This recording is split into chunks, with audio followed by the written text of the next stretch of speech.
Hello and welcome to Cardiff Racing. We're outside our brand new paddock. Let's have a look inside.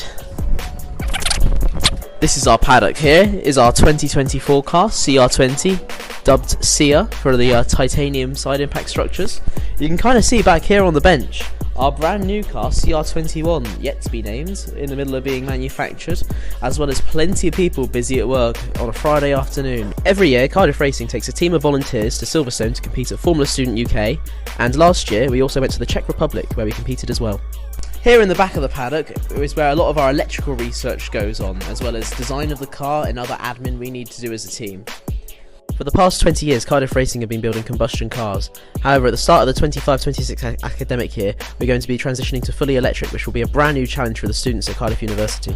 Want to get involved or find out more? Come down to the paddock, which is on the ground floor of the terrific building, to find us.